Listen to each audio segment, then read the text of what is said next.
கர்மாவுக்கான ஒரு இந்த கர்மாவை கழிக்கிறதுக்குரிய ஒரு வாய்ப்பை உங்களுக்கு தரும். அது வந்து டிஃபால்ட்டாகவே உங்களுக்கு நடக்கும். சரி, இப்போ வந்து பிரசன்னத்தில் எப்படி பார்க்கலாம்? இப்போது எனக்கு பரிகாரம் சொல்லுங்கள், இந்த கர்மா இருக்குன்னு சொல்லிட்டீங்க, சரி நாங்கள் வந்து இந்த ஸ்தலங்களுக்கெல்லாம் போயிட்டு இந்த கர்மாவை கழிச்சிட்டு வரோம், இந்த பரிகாரத்தெல்லாம் செஞ்சுட்டு வரோம் அப்படின்னு சொல்லி போவாங்க.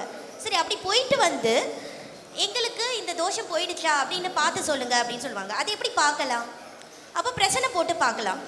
பிரச்சனை போட்டு பார்க்கும்போது இவங்களுக்கு நம்ம சொன்ன பரிகாரம் பழிச்சிருக்கா, இவங்க ஆத்மார்த்தமாக அந்த பரிகாரங்களை செஞ்சுருக்காங்களா, இவங்களுக்கு தீர்வு கிடச்சிருக்கா அப்படின்றத எப்படி பார்க்கலான்னா, பிரசன்னத்தில் அன்றைய திதிசூனிய ராசிகளில் வக்ரகிரகங்கள் இருக்கான்னு பாருங்கள். அன்றைய திதிசூனிய ராசிகளில் ராகுவோ கேதுவோ இந்த மாதிரி வக்ரகிரகங்கள் இருந்துச்சுன்னா சரி, உங்களுக்கு தோஷம் விலகிடுச்சு, உங்களுக்கு வந்து தீர்வு கிடைச்சிருக்கு அப்படின்றத நம்ம ஆணிபூர்வமாக நம்ம வந்து ஆணித்தரமாக நம்ம கிளைண்ட்ஸ் கிட்ட சொல்லலாம். சரிங்களா? ஸோ இப்போ வந்து உங்களுக்கு வந்து இந்த வக்ரகிரகங்களுடைய அருமை பெருமையெல்லாம் புரிஞ்சிருக்கும்னு நினைக்கிறேன்.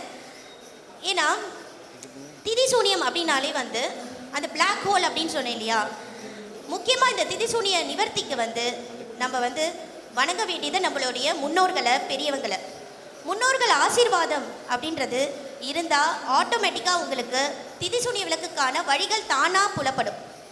ஏன்னா வக்ரகிரகங்கள் ராகு கேது இவங்க தான் வந்து நமக்கு முக்தி அளிக்கக்கூடிய ஒருத்தர்கள்.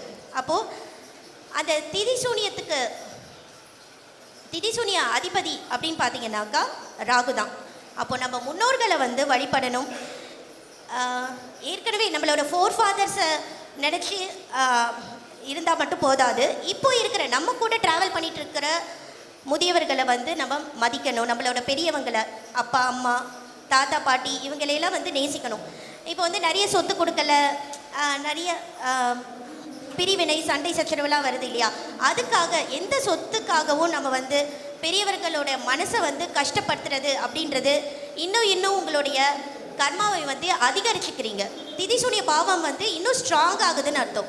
ஸோ நீங்கள் எப்போதுமே வந்து முன்னோர்களுக்கு அவங்களுக்கு வந்து நீங்கள் மரியாதை கொடுக்கணும்.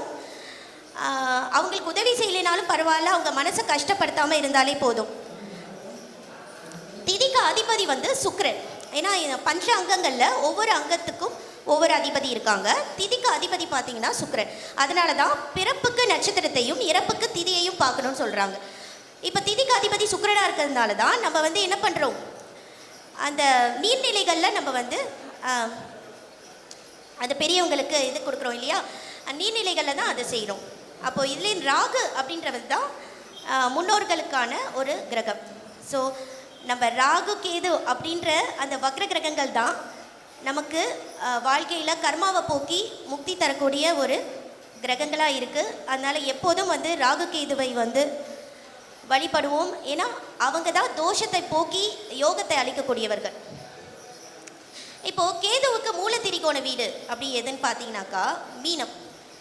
மூலத்திரிகோண வீடு அப்படின்னா என்ன கான்செப்ட் அப்படின்னு பார்த்தீங்கன்னா, ஒரு கிரகம் ஒரு ராசியில் 24 hours 24 மணி நேரமும் விழிப்போடு இருக்கும். 24 மணி நேரமும் அங்கே ஒர்க் பண்ணிகிட்டு இருக்கதா அர்த்தம். அப்போ கேதுவுக்கு எது மூலத்திரிகோண வீடுன்னு பார்த்தீங்கன்னாக்கா மீனமாக இருக்குது. அதில் அந்த கேது வந்து என்ன செய்கிறாரு, அங்கே சுக்கிரன் உச்சம், குரு வந்து ஆட்சி. அந்த மூலத்திரிகோணம் வீடு ஏன் வந்து காலபுருஷனுக்கு 12ஆம் பாவத்தை கேதுவுக்கு கொடுத்தாங்க? 12ஆம் பாவம் அப்படின்றது தான் நம்மளுடைய சுதந்திரத்தை குறிக்கக்கூடியது. இப்போது ஒருத்தருக்கு 12ஆம் பாவம் நல்லா இருக்குன்னு வச்சுக்கோங்களேன், அவங்க வந்து ரொம்ப ஃப்ரீ பேர்டாக இருப்பாங்க. அப்படின்னா என்ன அர்த்தம்? நம்ம எப்போ வந்து ஃப்ரீ பேர்டாக இருக்க முடியும், சுதந்திரமாக இருக்க முடியும்? நம்மளுக்கு நல்ல வெல்த் இருக்கணும், நல்ல ஹெல்த் இருக்கணும், நல்ல ரிலேஷன்ஸ் இருக்கணும், நம்மளை வந்து கண்ட்ரோல் பண்ணுறதுக்கு யாருமே இருக்க மாட்டாங்க. இப்போ நம்ம கண்ட்ரோல் பண்ணுறது யார்? முதல் தடை வந்து நம்மளுடைய ஆரோக்கியம், நம்மளோட உடம்பு. இப்போது நீங்கள் வந்து உடம்பு சரியில்லை அப்படின்னா நீங்கள் ஹாஸ்பிட்டலைஸ் ஆகிடுவீங்க. அப்போது எந்த ஹாஸ்பிட்டலைசேஷனும் ஆகாமல் நீங்கள் வீட்டில் நலமாக இருக்கீங்க அப்படின்னாலே, உங்களுக்கு 4 இடம் போக வர முடியுது அப்படின்னாலே உங்களுக்கு 12ஆம் பாவம் நல்லா இருக்குன்னு அர்த்தம். அதே மாதிரி 12ல் தான் 12 பாதிக்கப்பட்டால் தான் உங்களுக்கு ஹாஸ்பிட்டலைசேஷன் ஆகும், அப்புறம் சிறை தண்டனை கிடைக்கும். ஸோ அதாவது நீங்கள் சுதந்திரமாக இருக்க முடியாத அத்தனை விஷயங்களும் 12ஆம் பாவம் பாதிக்கப்பட்டால் உங்களுக்கு நடக்கும். ஓகேவா? ஜெயில் இம்ப்ரிசான்மெண்ட், அதாவது சிறை தண்டனை, ஹாஸ்பிட்டலைசேஷன், அப்புறம் உங்களுக்கு யாருக்கோ ஒருத்தருக்கு அடிமையாக இருக்கிறது, உங்களை ஒருத்தர் வந்து கண்ட்ரோல் பண்ணிகிட்டே இருக்கிறது, இதெல்லாம் வந்து 12 பாதிக்கப்பட்டதான். ஆனால் இதெல்லாம் ஆப்போசிட்டாக நினச்சி பாருங்கள். இப்போ 12 உங்களுக்கு ஸ்ட்ராங்காக இருக்குது அப்படின்னா என்ன அர்த்தம்னா, உங்களுக்கு ஹெல்த்தும் நல்லா இருக்குது, உங்களுக்கு வெல்த்தும் நல்லா இருக்குது, நீங்கள் நினச்ச இடத்துக்கு போகலாம், நினச்ச இடத்த சாப்பிடலாம், உங்களை கண்ட்ரோல் பண்ண யாரும் இல்லை. அது மட்டும் இல்லை, தான தர்மங்களும் அதிகமாக செய்யலாம். 2வது தொழிலை குறிக்கக்கூடிய இடமும் அந்த 12ஆம் பாவம். அது மட்டும் இல்லை, வெளிநாடு சம்மந்தப்பட்ட விஷயங்களும் அதில் இருக்குது. அப்போது சுதந்திரமாக, அதாவது சுதந்திர பறவைனா என்ன, கண்டம் விட்டு கண்டம் தாண்டி போகலாம். ஸோ இந்த மாதிரி நிறைய விஷயங்கள் இருக்குது. அதையே வந்து கேதுவுக்கு மூலத்திரிகோண வீடாக கொடுத்தாங்க அப்படின்னா, இந்த மாதிரி சுதந்திரத்தெல்லாம் நம்ம வந்து சுதந்திரமாக நினச்சிட்டு இருக்கோம். ஆனால் இதெல்லாம் ஆக்சுவலான சுதந்திரமே கிடையாது. இந்த உலகத்தை விட்டு மீண்டும் இந்த உலகத்தில் பிறக்காம நம்ம இறையோடு சேர்ந்து இருக்கிறதுக்கு பேர் தான் உண்மையான சுதந்திரம். அந்த விடுதலையை கொடுக்கக்கூடிய கிரகம் தான் கேது. ஸோ இப்போ சொல்லுங்கள், கேது வந்து தடைக்கான கிரகமா இல்லை நம்மளோட விடுதலைக்கான முக்கிய கிரகமா அப்படின்ட்டு. முக்கிய கிரகம் இல்லை, முழுமையான கிரகமே, நம்ம விடுதலைக்கான முழுமையான கிரகமே அந்த கேது தான். ஸோ வக்ர கிரகங்களோட சிறப்பை சொல்லும்போது எனக்கு வக்ர கிரகங்கள் ரொம்ப பிடிக்கும். ஸோ எப்போதும் நான் மேடையில் வந்து அவங்கள பற்றின சிறப்பை தான் நான் சொல்வேன். அதனால தான் இங்கேயும் அதை சொல்கிறேன், ஏன்னா அதுதான் உண்மையும் கூட. ஸோ இப்படிப்பட்ட இந்த ராகு கேதுக்கள் இவங்களை வந்து நம்ம வழிபடுவோம். இன்னும் நிறைய விஷயங்கள் சொல்ல ஆசைப்பட்டேன். இன்னும் அடுத்தடுத்த மேடைகளில் நம்ம பேசலாம். நன்றி, வணக்கம். சிறப்பு உரை நிகழ்த்திய பொன்னாடை போட்டி நம்ம மரியாதை செய்யலாம். அடுத்து சக்தி கணேசனை பேச அழைக்கிறேன். ஒரே நிமிஷம். பொன்னாடை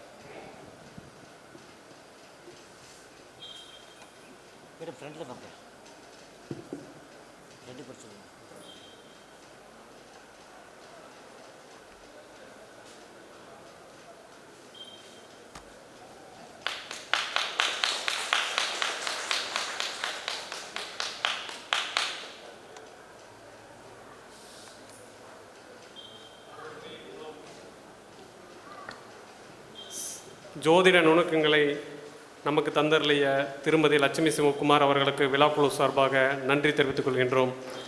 அடுத்ததாக நமது சிறப்பு அழைப்பாளரான ஜோதிடர், சிறந்த பேச்சாளர் திரு சக்தி கணேசன் அவர்களை தனது உரையை நிகழ்த்த அன்புடன் அழைக்கின்றோம்.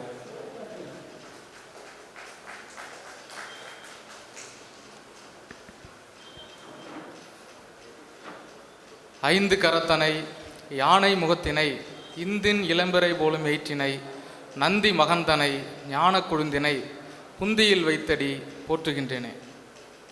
என்னை பெற்றெடுத்த தாய் தந்தையரின் திருவடிகள் பணிந்து, என்னுடைய குருநாதர் பாதம் பணிந்து, விழாவிற்கு வருகை தந்திருக்கக்கூடிய அனைத்து மூத்த ஜோதிட ஆசான்களையும் முதற்கண் வணங்கி, இங்கே கூடியிருக்கக்கூடிய அனைத்து ஜோதிட ஆர்வலர்கள், ஜோதிடர்கள் அனைவரையும் வணங்கி எனது சிற்றுரையை ஆரம்பிக்கிறேன். இங்கே இருக்கக்கூடிய சான்றோர் பெருமக்கள் அனைவரும் எனக்கு தெரிந்தவர்கள். அவர்களுக்கு என்ன தெரியுமான்னு தெரியல. முதல்ல மதுக்கரை சண்முகம் ஐயாவுடைய ஸ்பீச் நான் ஆன்லைனில் தான் கேட்டிருக்கேன். முதல் முறையாக அவரை நான் இன்றைக்கி தான் பார்க்குறேன். உங்களுடைய ஆசி வேண்டும் சார்.